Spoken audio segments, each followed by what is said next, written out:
When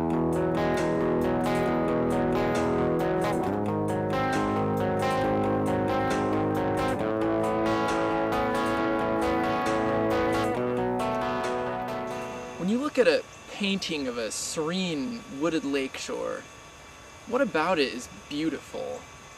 Is it the material and organization of the painting itself? Well, not really. The reason the painting is beautiful is that it gets you in touch with a higher, more profound reality, and that's a real wooded lakeshore. That's the beauty of art. It tugs at its own limitations toward a fuller reality, and it creates in us a brief sense of longing. We're realists about the painting. We know it's only a two-dimensional image and it could be easily destroyed. So it's not the painting itself that our sense of longing is towards.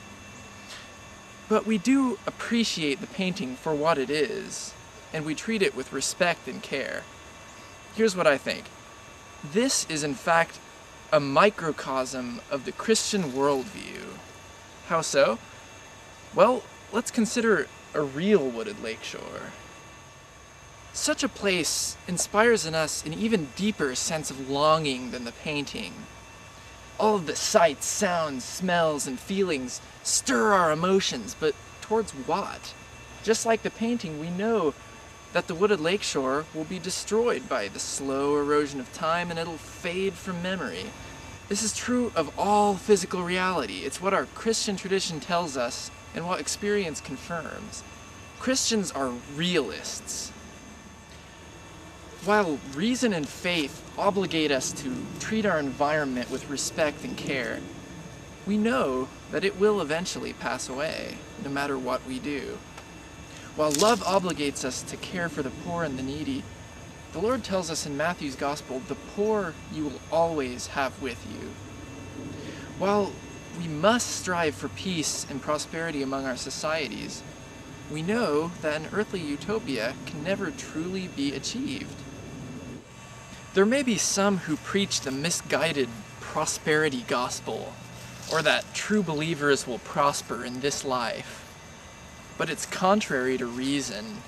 Could you preach the prosperity gospel to St. Peter while he was being crucified upside down? Or to St. Ignatius of Antioch while he was being torn to pieces by lions in the Colosseum at Rome for his faith?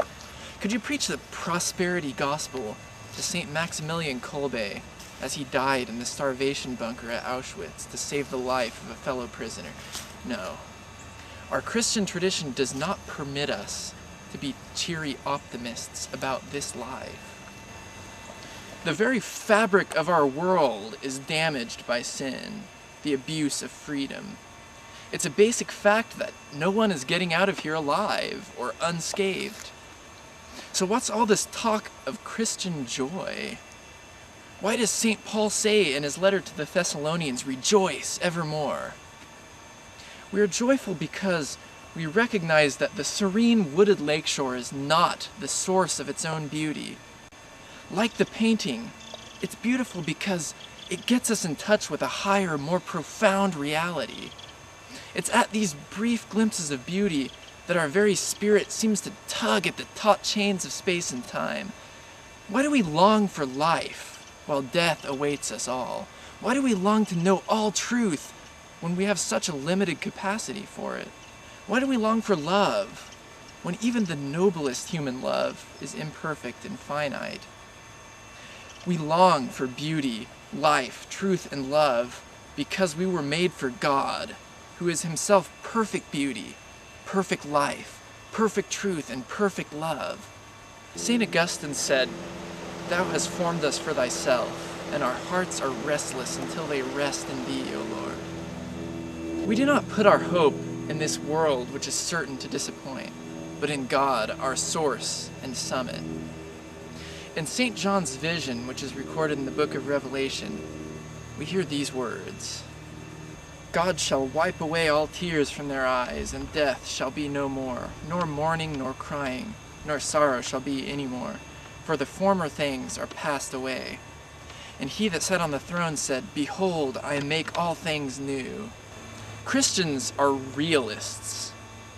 Our hope is not in passing things, but in the one who makes all things new.